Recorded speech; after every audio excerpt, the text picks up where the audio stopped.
নমস্কার বন্ধুরা, SI tuition academy YouTube চ্যানেলে তোমাদের ওয়েলকাম। আজকে আমাদের আলোচ্য বিষয় হলো সপ্তম শ্রেণী দ্বিতীয় ইউনিট টেস্টে পরিবেশের প্রশ্নপত্র। তোমাদের পরীক্ষা হবে 50 নম্বরে, সময় থাকবে 1 ঘন্টা 30 মিনিট মতো। যারা নতুন বন্ধু আমার চ্যানেলে এসো তারা অবশ্যই চ্যানেলটিকে সাবস্ক্রাইব করে সঙ্গে থেকো, ভিডিওটা বন্ধুদের সঙ্গে শেয়ার করতে ভুলো না, কারণ এখানে যতগুলো প্রশ্ন তোমাদের সামনে আজ তুলে ধরা হচ্ছে প্রত্যেকটা প্রশ্নই তোমাদের পরীক্ষার জন্য খুবই গুরুত্বপূর্ণ, তাই ভিডিওটা প্রথম থেকে শেষ অবধি অবশ্যই দেখবে। চলো 1 নম্বর টপিক কি বলছে, সঠিক উত্তরটি নির্বাচন করো। চলো 1 নম্বর প্রশ্ন কি বলছে, আকাশে রংধনু আসলে সূর্যের সাদা আলোর? উত্তর হলো বিচ্ছুরণের। চলো 2 নম্বর প্রশ্ন কি বলছে, কেন বলছে যে ক্ষেত্রে আলোর বিক্ষিপ্ত প্রতিফলন ঘটে না সেটি হলো? উত্তর হলো আয়না। 3 নম্বর প্রশ্ন হলো চুম্বকের আকর্ষণের পূর্ব যে ঘটনাটি ঘটে সেটি হলো? উত্তর হলো আবেশ। 4 নম্বর প্রশ্ন হলো তড়িতের সুপ্রবাহী পদার্থটি হলো? উত্তর হলো তামা। 5 নম্বর প্রশ্ন হলো প্রদত্ত বিকল্পগুলির মধ্যে জীবাশ্ম জ্বালানিটি হলো? উত্তর হলো পেট্রোলিয়াম। চলো 6 নম্বর প্রশ্নে কি বলছে, কেন বলছে কিশমিশকে জলে ভিজিয়ে রাখলে ফুলে ওঠে, এটি এক ধরনের? উত্তর হলো অভিশ্রবণ। 7 নম্বর প্রশ্ন হলো কোন মাছের বাচ্চারা আলো কম পেলে মারা যায়? উত্তর হলো স্যামন। 8 নম্বর প্রশ্ন হলো মূলরোম অঞ্চলটি থাকে? উত্তর হলো বর্ধনশীল অঞ্চলের ওপর। পরবর্তী প্রশ্ন হলো 9 নম্বর প্রশ্ন হলো সূচিছিদ্র ক্যামেরায় গঠিত হয়? উত্তর হলো প্রতিকৃতি। 10 নম্বর প্রশ্নে কি বলছে, দেখো নাও, বলছে ভেলামেনের অবস্থান হলো? উত্তর হলো বায়বীয় মূলে, যেমন আর্কিড। 11 নম্বর প্রশ্ন হলো আপতন কোণ 40 ডিগ্রি হলে আপতন কোণ ও প্রতিফলন কোণের সমষ্টি হবে? উত্তর হলো 80 ডিগ্রি। 12 নম্বর প্রশ্ন হলো বাল্বের ফিলামেন্ট তৈরি হয় যে ধাতু দিয়ে? উত্তর হলো টাংস্টেন। 2 নম্বর টপিকে কি বলছে, কেন বলছে নিচের প্রশ্নগুলি নির্দেশ মতো উত্তর দাও। চলো বলছে 1 নম্বর প্রশ্নে কি বলছে, কেন 2-এর 1 নম্বর প্রশ্ন বলছে তড়িৎচুম্বকের দুটি ব্যবহার লেখো। উত্তরে কি বলছে, 1 নম্বর হলো ইলেকট্রিক কলিং বেল তৈরিতে, এবং 2 নম্বর হলো চোখের ভিতর লোহার গুঁড়ো ঢুকে গেলে তা বার করার জন্য ডাক্তাররা এটি ব্যবহার করেন।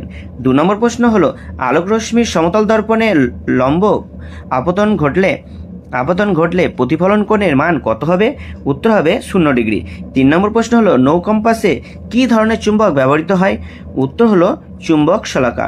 4 নম্বর প্রশ্ন হলো সৌরকোষের দুটি ব্যবহার লেখো। উত্তর কি বলছে, দেখো 1 নম্বর হলো কৃত্রিম উপগ্রহে বা মহাকাশযানে তড়িৎ যোগানে, এবং 2 নম্বর হলো সোলার ক্যালকুলেটরে। 5 নম্বর প্রশ্ন হলো কাণ্ডের যে জায়গা থেকে শাখা বা পাতা বেরোয় সেই জায়গাটিকে কি বলে? উত্তর হলো পর্ব বলে। চলো 2 নম্বর টপিকে কি বলছে, কেন বলছে শূন্যস্থান পূরণ করো। 1 নম্বর প্রশ্ন হলো সদ্বিম্ব বস্তুর সাপেক্ষে ড্যাশ হয়? উত্তর হলো অবশিষ্ট বা উল্টো। 2 নম্বর প্রশ্ন হলো কোবাল্ট একটি ড্যাশ পদার্থ? উত্তর হলো চৌম্বক। 3 নম্বর প্রশ্নে কি বলছে, কেন বলছে সোলার ক্যালকুলেটরে তড়িৎ যোগান দেই ড্যাশ? উত্তর হলো সৌরকোষ। 4 নম্বর প্রশ্ন হলো বায়োগ্যাসের উদাহরণ হলো? উত্তর হলো মিথেন। 5 নম্বর প্রশ্ন হলো মাছের পটকা এক প্রকার ড্যাশ পর্দার বিশেষ? উত্তর হলো অর্ধভেদ্য। 3 নম্বর টপিকে কি বলছে, কেন বলছে একটি বা দুটি বাক্যে উত্তর দাও, যে কোনো কটি প্রশ্নের দুটি প্রশ্নের উত্তর দাও। চলো কি বলছে, কেন বলছে অ্যাম্বুলেন্স কথাটি অ্যাম্বুলেন্স গাড়িতে উল্টো করে লেখা থাকে কেন? উত্তর কি বলছে, কেন বলছে সমতল দর্পণে প্রতিবিম্বের পার্শ্ব পরিবর্তন ঘটে।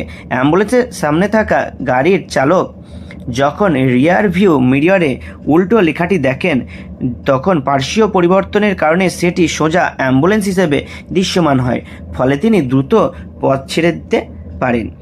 2 নম্বর প্রশ্ন হলো সমান্তরাল আলোক রশ্মি গুচ্ছ অসমান তলে প্রতিফলনের পরে সমান্তরাল থাকে না কেন? উত্তর কি বলছে, কেন বলছে অসমান বা অমসৃণ তলের বিভিন্ন বিন্দুতে অভিলম্বগুলি বিভিন্ন দিকে থাকে, তাই সমান্তরাল রশ্মিগুলি ভিন্ন ভিন্ন আপতন কোণে আপতিত হয়ে ভিন্ন ভিন্ন দিকে প্রতিফলিত হয়, একে আলোর বিক্ষিপ্ত প্রতিফলন বলে। 3 নম্বর প্রশ্নে কি বলছে প্রতিবিম্ব কাকে বলে? উত্তরে কি বলছে, দেখো বলছে কোনো বিন্দুর উৎস থেকে নির্গত আলোক রশ্মি গুচ্ছ প্রতিফলিত বা প্রতিষ্ঠিত হওয়ার পর যদি অন্য কোনো বিন্দুতে মিলিত হয় বা অন্য কোনো বিন্দু থেকে অপসৃত হচ্ছে বলে মনে হয়, তবে দ্বিতীয় বিন্দুটিকে প্রথম বিন্দুর প্রতিবিম্ব বলে। চলো 4 নম্বর টপিকে কি বলছে, এখানে বলছে 3টি বা 4টি বাক্যে উত্তর দাও। কয়টি? যে কোনো 8টি প্রশ্নের উত্তর দাও। এক একটি প্রশ্নের মান কত করে? 3 করে। চলো 1 নম্বর প্রশ্নে কি বলছে আলোর প্রতিফলন কাকে বলে? প্রতিফলনের সূত্র দুটি লিখো। উত্তরে কি বলছে কিনা বলছে আলোক রশ্মি কোনো স্বচ্ছ মাধ্যমে মধ্য দিয়ে যাওয়ার সময় অন্য কোনো তলের আপতিত হলে রশ্মি কিছু অংশর দিক পরিবর্তন করে আবার প্রথম মাধ্যমে ফিরে আসে, এই ঘটনাকে প্রতিফলন বলে। সূত্রদ্বয় 1 নম্বর কি বলছে কেন বলছে আপতিত রশ্মি, প্রতিফলিত রশ্মি বা আপতন বিন্দুতে প্রতিফলকের উপর অঙ্কিত অবিলম্ব একই সমতলে থাকে। দ্বিতীয়ত হলো আপতন কোণ ও প্রতিফলন কোণের মান সর্বদা সমান হয়। 2 নম্বর দেখে নাও, 2 নম্বর প্রশ্ন বলছে প্রাকৃতিক ও কৃত্রিম চুম্বকের মধ্যে দুটি পার্থক্য লেখো। তড়িৎ চুম্বকের শক্তি কিভাবে বৃদ্ধি করা যায়। চলো, প্রাকৃতিক চুম্বক, কৃত্রিম চুম্বক। চলো আকৃতিটা দেখে নাও, বলছে এদের কোনো নির্দিষ্ট জ্যামিতিক আকৃতি থাকে না, প্রাকৃতিক চুম্বক। এবার কৃত্রিম চুম্বক হলো এদের প্রয়োজন অনুযায়ী নির্দিষ্ট জ্যামিতিক আকৃতি, যেমন দণ্ড চুম্বক, অসূক্ষ্মাকৃতি চুম্বক দেখা যায়। দ্বিতীয়ত হলো এদের আকর্ষণ ক্ষমতা বা শক্তি খুব কম এবং তা বাড়ানো বা কমানো যায় না। কৃত্রিম চুম্বক এদের আকর্ষণ ক্ষমতা অনেক বেশি এবং প্রয়োজন মতো চুম্বক শক্তি বাড়ানো বা কমানো যায়। শক্তির বৃদ্ধি বলছে তড়িৎ প্রবাহের মাত্রা বাড়লে বা কাঁচা লোহার মজ্জার উপর তারের পাক সংখ্যা বাড়লে তড়িৎ চুম্বকের শক্তি বৃদ্ধি পায়। চলো 3 নম্বর প্রশ্নে কি বলছে কেন বলছে সৌরশক্তি ব্যবহারের দুটি সুবিধা লেখো, দুটি প্রচলিত শক্তির উৎস লেখো। উত্তরে কি বলছে সুবিধা 1, সৌরশক্তি অফুরন্ত এবং পরিবেশ বান্ধব, দূষণ ঘটায় না। দ্বিতীয়ত হলো এটি ব্যবহারে জ্বালানি খরচের প্রয়োজন নেই। প্রচলিত উৎস বলছে কয়লা এবং খনিজ তেল। 4 নম্বর প্রশ্ন হলো ইলেকট্রিক বাল্বের ফিলামেন্ট কী দিয়ে তৈরি হয়। এলইডি এর পুরো কথাটি কি, এতে কোন শক্তিতে রূপান্তরিত হয়। উত্তরে কি বলছে কেন বলছে ইলেকট্রিক বাল্বের ফিলামেন্ট টাংস্টেন ধাতু দিয়ে তৈরি হয়। এলইডি এর পুরো কথাটি হলো লাইট ইমিটিং ডায়োড, এতে তড়িৎ শক্তি আলোক শক্তিতে রূপান্তরিত হয়। 5 নম্বর প্রশ্ন হলো ব্যাপন ও অভিশবনের মধ্যে দুটি পার্থক্য লেখো। স্বপরাগযোগ কাকে বলে। উত্তরে দেখে নাও, পার্থক্যটা দেখে নাও কি বলছে। প্রথম হলো ব্যাপন, দ্বিতীয়ত হলো অভিশবন। 1 নম্বর কি বলছে বলছে এই প্রক্রিয়ায় কোনো পর্দার প্রয়োজন হয় না। অভিশবনের কি বলছে এই প্রক্রিয়ায় দুটি দ্রবণকে পৃথক রাখার জন্য একটি অর্ধভেদ্য পর্দার প্রয়োজন হয়।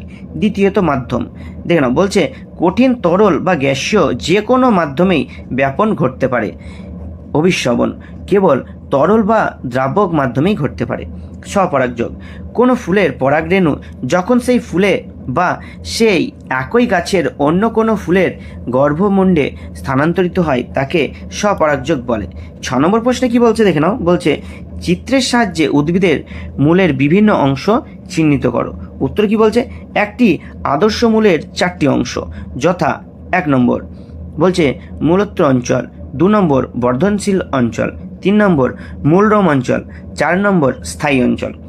চলো 7 নম্বর প্রশ্ন হলো আকর্ষণের চেয়ে বিকর্ষণী চুম্বকের প্রকৃত প্রমাণ ব্যাখ্যা করো। উত্তরে কি বলছে কেন বলছে একটি চুম্বক কোনো চুম্বক পদার্থ যেমন লোহা বিপরীত মেরু উভয়কে আকর্ষণ করতে পারে, তাই আকর্ষণ দেখে নিশ্চিত হওয়া যায় না যে বস্তুটি চুম্বক কিনা, কিন্তু বিকর্ষণ কেবল দুটি চুম্বকের সমমেরুর মধ্যেই ঘটে। তাই কোনো বস্তু যদি অপর একটি বস্তুর দ্বারা বিকর্ষিত হয় তবে নিশ্চিত হওয়া যায় যে বস্তুটি একটি চুম্বক। 8 নম্বর প্রশ্ন কি বলছে ফিউজ তার কি, এটি কিভাবে কাজ করে তা লিখো। উত্তর কি বলছে ফিউজ তার হলো টিন ও সীসা সংকর ধাতু দিয়ে তৈরি একটি কমন গলনাঙ্ক বিশিষ্ট তার। কার্যপদ্ধতি এটি বর্তনীতে শ্রেণী সমবায়ে যুক্ত থাকে। যখন বর্তনীতে মাত্রার অতিরিক্ত তড়িৎ প্রবাহিত হয় তখন উৎপন্ন তাপের ফিউজ তারটি গলে গিয়ে সংযোগ বিচ্ছিন্ন করে দেয়। এর ফলে মূল্যবান বৈদ্যুতিক সরঞ্জামগুলি পুড়ে যাওয়ার হাত থেকে রক্ষা পায়। 9 নম্বর প্রশ্ন হলো জৈব গ্যাসকে কিভাবে কাজে লাগানো যায়। একটি অপ্রচলিত শক্তির নাম লেখো। উত্তরে কি বলছে জৈব গ্যাসকে বায়োগ্যাস রান্নার কাজে জ্বালানি হিসেবে এবং আলো জ্বালানোর জন্য এবং জেনারেটরের মাধ্যমে বিদ্যুৎ উৎপাদনে ব্যবহার করা যায়। একটি অপ্রচলিত শক্তির নাম হলো জোয়ারভাটা শক্তি। ভিডিওটা কেমন লাগলো অবশ্যই কমেন্ট করে জানিও। কারো কোনো প্রশ্ন থাকলে অবশ্যই কমেন্ট করে দিও, এবং তোমাদের কোনো বিষয়ের কোনো টপিকের যদি ভিডিওর দরকার হয় তো অবশ্যই কমেন্ট করে জানিও। দেখা হচ্ছে পরবর্তী ভিডিওতে। ধন্যবাদ।